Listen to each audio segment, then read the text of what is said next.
Welcome to another amazing episode of Raising Private Money.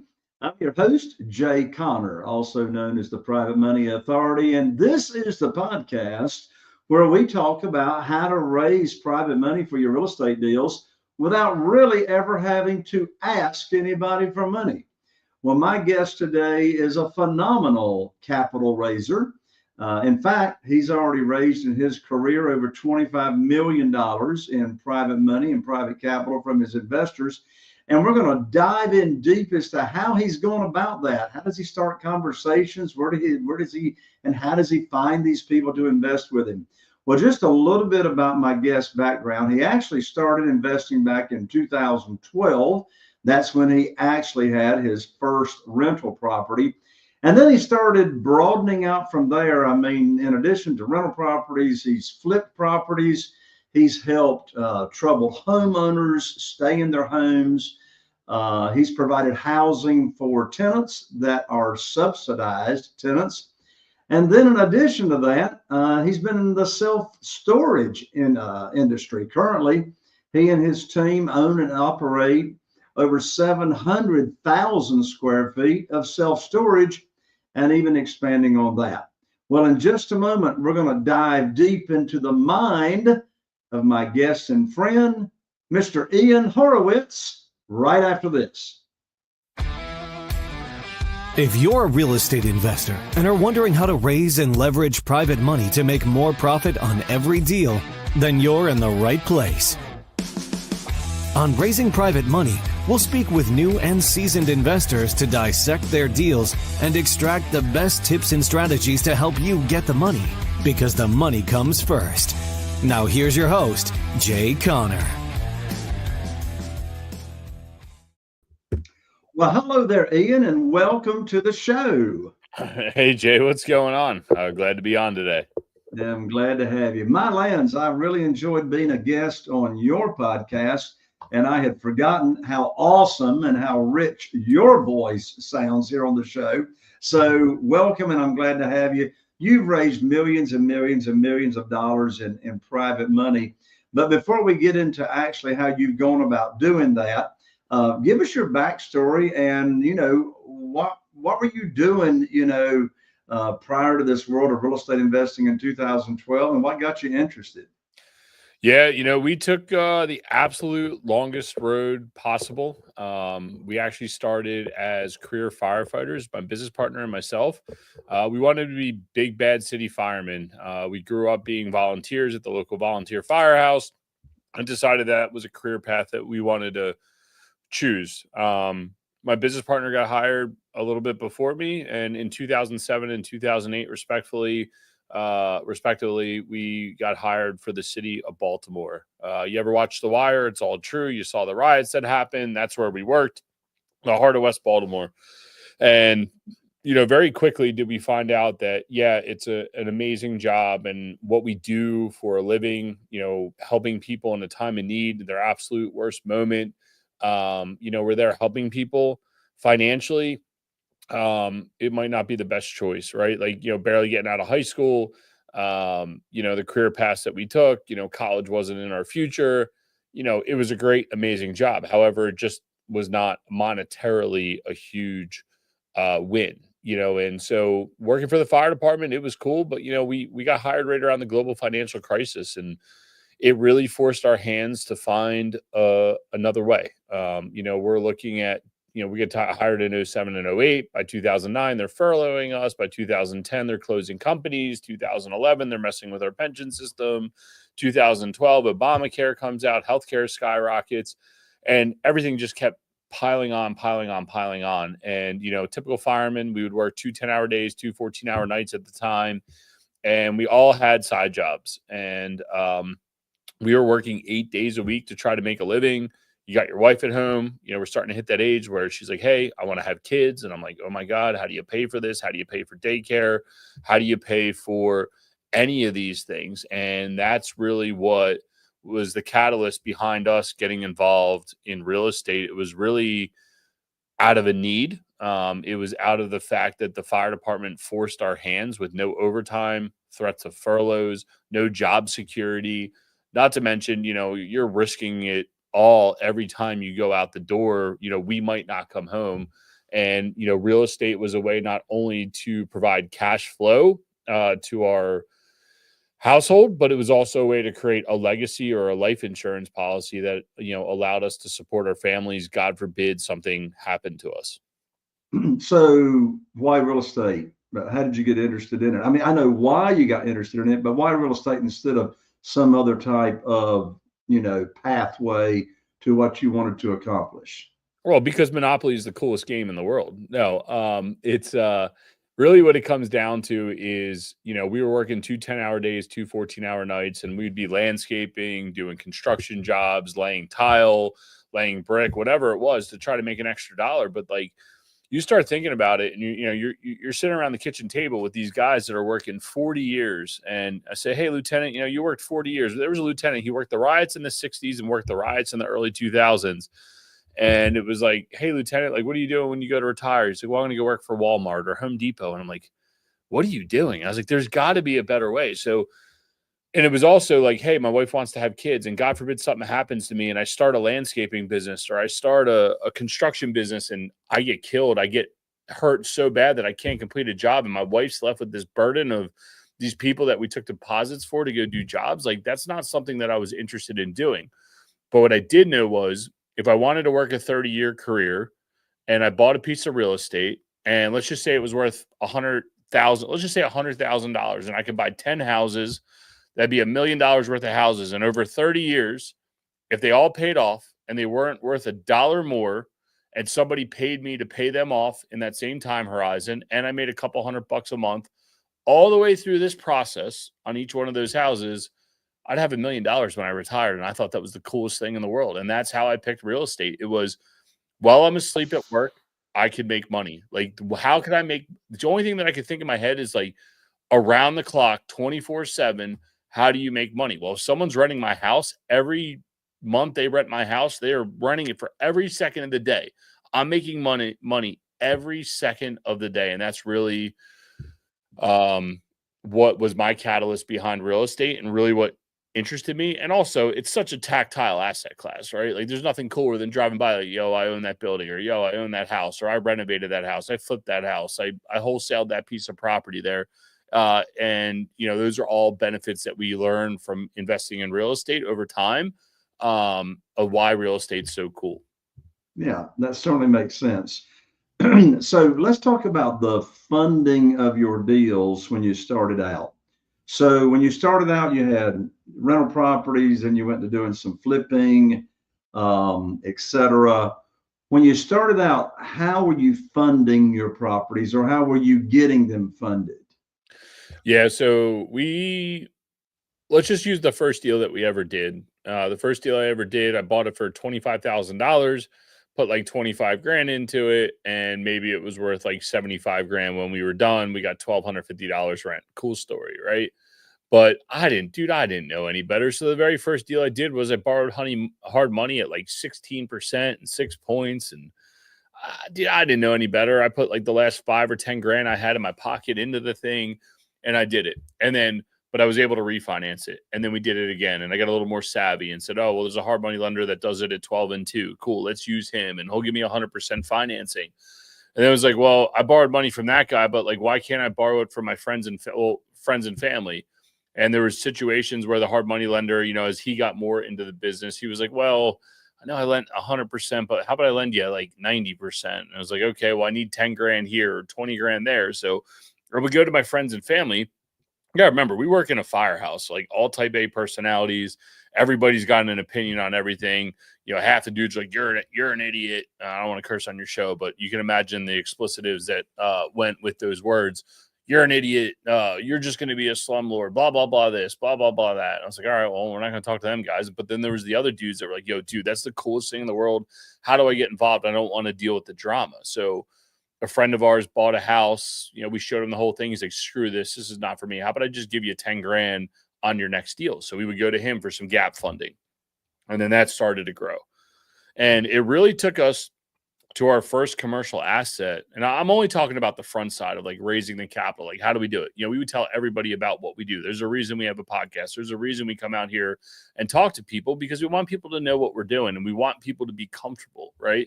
So that being said, the more we talked about it, the more we showed people what we were doing, the more people wanted to get involved. And then when we bought our first really big commercial asset, we were raising $1 million. And mind you, I had about $1 million of this like debt gap funding money on hand already. And when I asked those people to invest in equity, they're like, dude, you're crazy. I'm not getting in. We're not doing that. There's no way. You're out of your mind. And then guess what? We did that first deal, and it's the law, it's the law of the first deal. Next, the floodgates open and we started getting good returns on these things, and boom, here we go. We're off to the races. And really, it's just doing the right thing every day, getting up, putting the property first, executing on it is really what allows you to have success. And tell everybody about what you're doing. If you're not proud about what you're doing, and look, there's going to be ups, there's going to be downs, there's going to be days you don't want to talk about it. But if you're really excited about what you're doing, you should want to tell everybody. And the more you tell people about it, the more interested, and the more they see your excitement, the more that they're going to want to get involved. So still to this day, we love every property that we're doing. It's so exciting and so fun. But to go backwards, when we first started borrowing money from our friends and family, it was like, hey man, you got 10 grand. Cool. And it was like a handshake deal. And then it turned into a note, and then it turned into a more formal securities document. So like, as we matured in the business, our operation matured side by side with it. And so, if you're just getting started out and you're raising money, there might be that deal where you handshake with a friend. And then that next deal after that might turn into a little more documentation. A little more documentation turns into more sophistication, but all those documents are there to protect you and allow you to have success. So.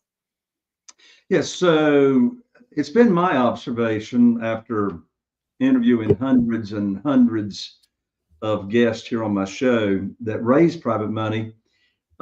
Everybody's got their own story that have raised private money and are raising private money from investors. Something happened that actually forced them to start raising money. And I think, if I understood your story correctly, what motivated you to start raising private money is you needed gap funding, i.e. down payment money. You had hard money lenders that were loaning you money, but then they changed the rules. Of course, there's an interesting topic right there, the rules. When we're borrowing institutional money, the lender makes the rules. In this world of private money, we make the rules. We set the interest rate. Instead of asking for a mortgage, we're actually offering a mortgage or an opportunity. But did I hear that right? What motivated you to start raising private capital was you needed it for down payment money. Is that right? Yeah, 100%. And you make an interesting point. He who controls the gold, right, is in charge. But you're right, 100%. It was the opportunities that we had to offer to people, and it was gap funding. Dude, we started buying real estate in 2012, 2014. We started getting our feet wet. 2014, we're off to the races. We didn't know it was the absolute bottom. And dude, it was just like drinking from a fire hose. You couldn't get enough money. You could wholesale 10 houses and still not have enough cash to do these 20 projects we had on the other side. And it was a warehouse, dude. And we would just crank them out. And as fast as we had cash coming in, pour it back into a rental asset. But everybody knows the game here.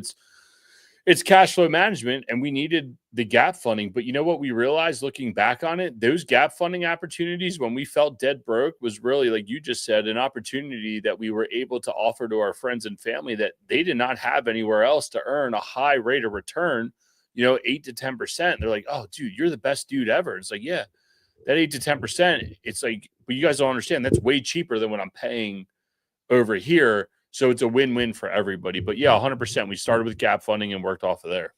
Right. Now, you said something interesting just a moment ago, and that was, you said, you just need to tell people what in the world it is that you're doing. So let's dive into that. You tell people what you're doing, that attracts them to be interested in what you're doing. But over these years, what have you found the best ways to actually get the word out to people as to what you are doing? It's you watch all Hermosi's super popular, all these dudes out there are super popular, like, find your medium. And I'm like, yeah, dude, whatever. Like, obviously, or maybe not obviously, talking is my medium. I thoroughly enjoy picking up the phone, talking to people, getting out there, doing the podcast, so with that being said, you really just need to find a medium that works for you. For me, it's getting out on podcasts, talking to people, doing interviews on our podcast, and hosting live events. And those live events are, dude, still just the local meetup, right? I enjoy it, right? And that's where I meet all my contacts. For other people, I'm sorry, go ahead. No, go ahead. I was going to say, for other people, it's writing's their best medium. So they're trying to get people into an email database. They're trying to, send them as much information. There's social media posters. That's not really my jam. And I mean, I've spent a lot of time, energy, effort, and money to try to build an Instagram and a social media following. But honestly, I'd rather just have the 100 right eyeballs than having 100,000 eyeballs that don't care about me. And I don't need that ego stroke. What I do like is actually making connection with people. And when you can make that connection and figure out how to resolve their problems, like there's nothing cooler. And I'm sure you've experienced this. We've been able to help people retire, right? For the longest time, I struggled with quitting our W-2 job as firemen. And the day I did it was the coolest thing in the world. Our business exploded. And now when I speak to someone and I feel that energy of like, yo, I want to quit, or like, I want to figure out a better way. And then I get to watch them quit and do that. That's equally as motivating as buying another property. And that's what keeps me going. But that's why I'm so excited to tell everybody about what we do, how you can do it. Go out there and swing the baseball bat. We're two dumb firemen. So if we can do it, anybody can do it. Go out there and do it. So I want us to dive in. So if you're listening to this show and you have an interest in raising private money for your real estate deals, we're getting ready to dive in on that right now. But in addition to that, if you are listening to this show and you're interested in being just a passive investor, you just want to sit back, get high rates of return safely and securely, and be a private lender, we're going to talk to you about that opportunity here in just a moment. But first, Ian, I want us to dive into this meetup strategy. I've had hundreds and hundreds of guests here on the show that talk about how they raise private money. I have not had one. You're the first. In hundreds and hundreds that have a meetup with the purpose of making opportunity known to individuals that how they can be an investor, how they can be, a private money lender. So I want you to go over step by step what happens. How did you start the meetup group? How did you get people to join your meetup? How often do you meet? Why do they come? And what happens at your meetings? Yeah, I think the first thing that we should get out of the way is like, why do you want to do it? Like, why do you want to do a meetup? Why do you want to do a podcast, right? For me, it turns into credibility, and you're the authoritative figure at the front of the room, right? Like right now I'm on Jay's podcast and I'm out here talking about raising private capital. I'm being exposed to a new audience that allows me to then be the authority figure in this role of talking about raising private capital side by side with Jay, showing his credibility that he has all the friends in this space that actually raise private capital. We're have a win-win here. So while we're doing this online, I went back recently and said, man, like what worked for us back in the day when we first got started? Well, my podcast co-host, Jason from Hard Money Bankers, and myself, we used to run a meetup and we would get hundreds of people in the door. We would meet up once a month, but we wound up with a 6,000 person email distribution list. And at the time, I didn't realize the value in it. But then as we started to grow and want to raise private capital, I was like, oh, crap. Like that 6,000 person email distribution list is huge. So if you guys want the hack, it's real simple. We go out, we do once a month. We do the first Wednesday of the month. We do it at a local volunteer firehouse up here in Pennsylvania. This way it supports the local firehouse at their bar. I host an event. The first few I usually get out there, like the first few I speak, I talk about topics that I enjoy. Like this month coming up, I'm talking about how we raised money. We bought a 76 unit apartment building with no money out of pocket on an owner finance deal. So we're going to talk about that case study and we'll have whatever, 30 to 40 people there. That's fine. It's not a huge audience. I don't need this 500 person. It's free to get in. Everything you do is free. You guys need to go out, watch Hermosi, watch Russell Brunson, watch all these guys out there. Dude, everybody is going to consume the information differently. Give it all away. People pay for the shortcut, and I'm not selling anything, so I don't really care. I just want to share my experience with other people, and I want to bump elbows. So we'll go do an hour meetup, and then we hang out at the bar and just talk shop, right? Like, I just know in the fire department, we would go to the bar. That's where the world's problems would get solved, right? Usually a little liquor always helps. But now it's like, hey, let's go to the bar. I'm going to present on something. Everybody listens to me, and then off we go. And then we're going to hang out and talk shop for an hour afterwards. Like this last one, I had 3 or 4 of my investors there. And then a couple people came up to me that were newbies and said, hey, I've done a couple real estate deals, but I really like my W-2 job. I'd rather just invest with someone like you. And I said, that's great. Why don't you talk to Carlo? He's here. He's invested with me. Why don't you talk to Steve? He's here with me. He's invested money with us. And then I got the credibility sources. Everybody's in the same room. And then you're never selling. You're just always educating. And that's why I like the in-person tactile meetup. And anybody that's looking to do it, meetup.com does an amazing job of driving traffic to your meetup and getting people in the front door. So like I said, we meet once a month.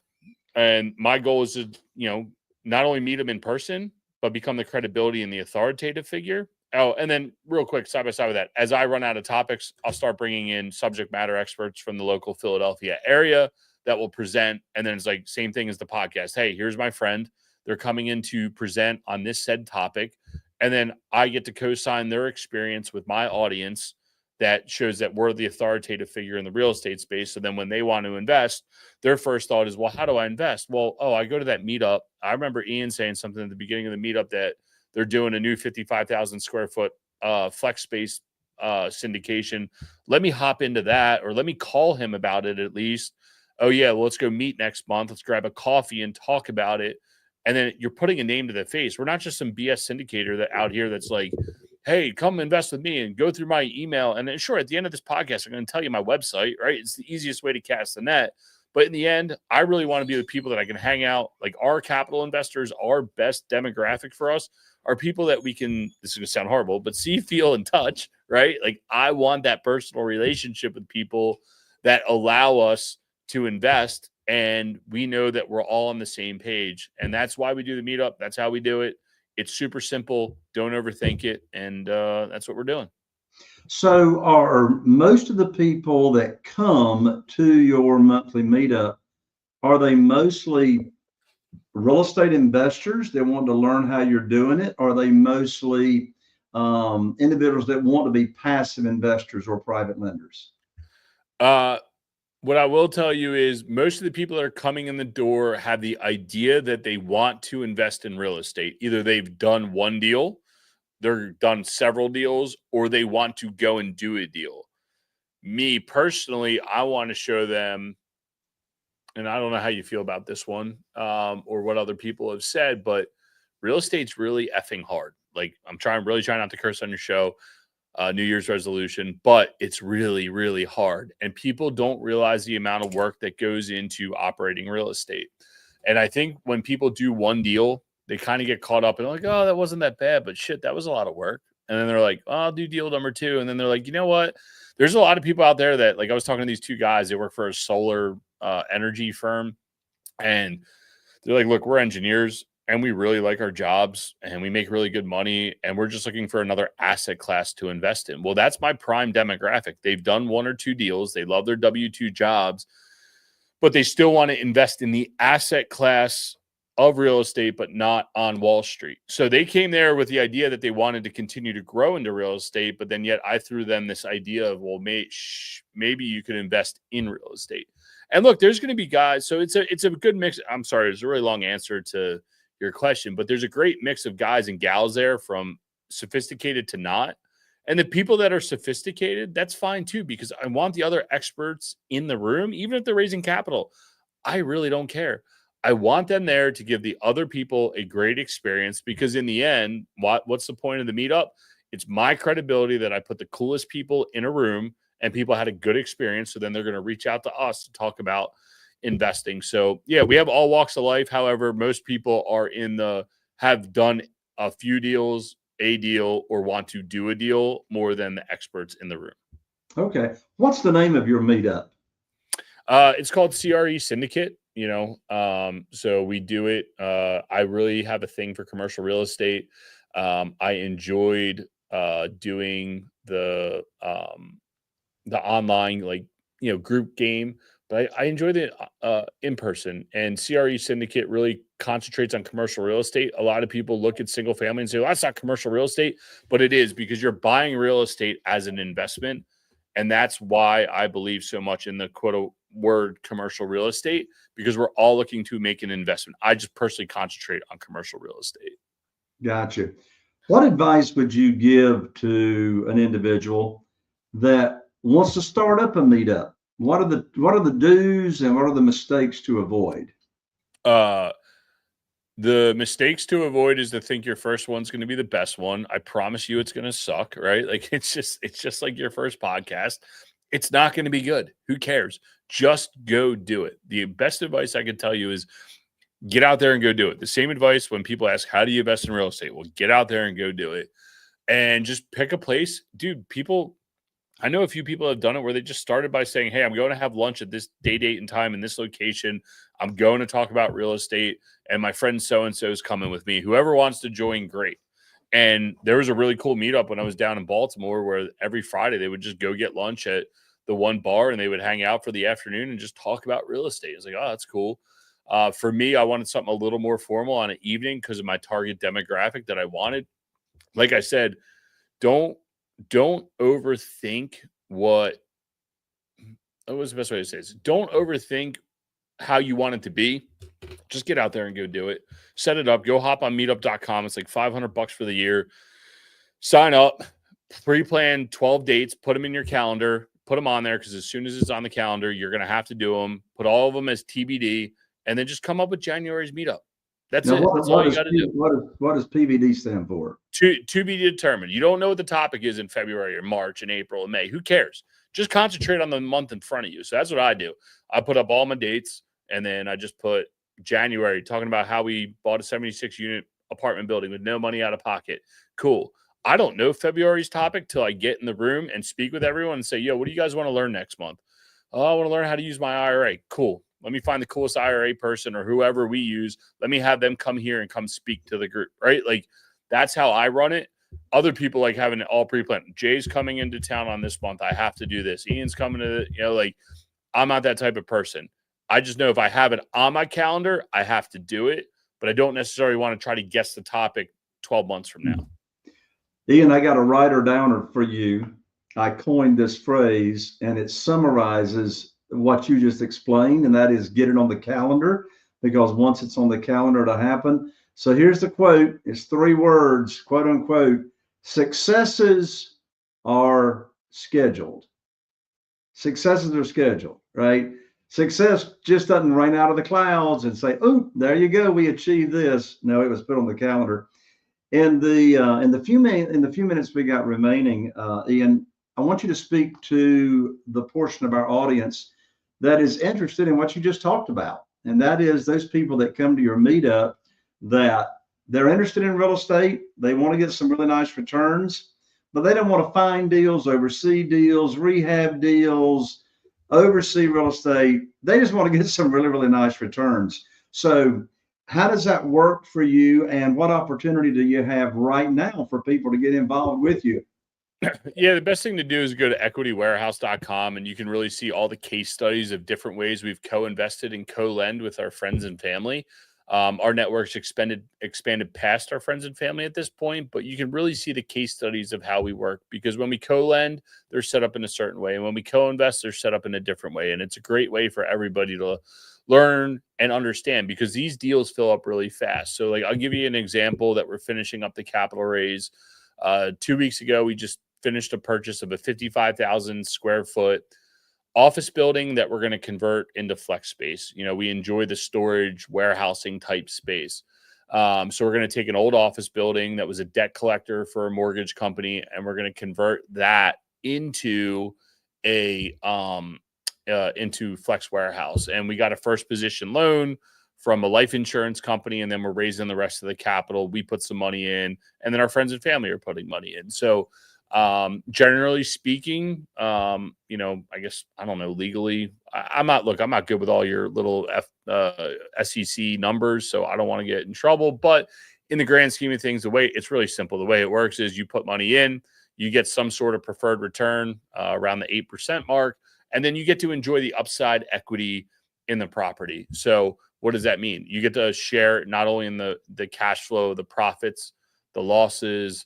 Well, the losses aren't a good example, but the profits, the paper losses, the depreciation, right? That's the paper losses, sales proceeds, refinance proceeds. You get to participate in all these tax advantaged parts of owning in this quote unquote syndication. So that's how we work.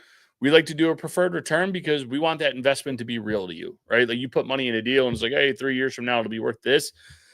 That's not tactile and real. But when you're getting preferred return distributions and you're seeing your account grow, that's what makes an investment real. So again, this is another little private capital raising tip. You know, the more time you touch your investors, the better. So for us, we like to set up a preferred return and then everyone gets to enjoy the upside of the property. So that one's a fun one. It's out in the submarket of Philadelphia. So a really nice, stable geographical area that services the city.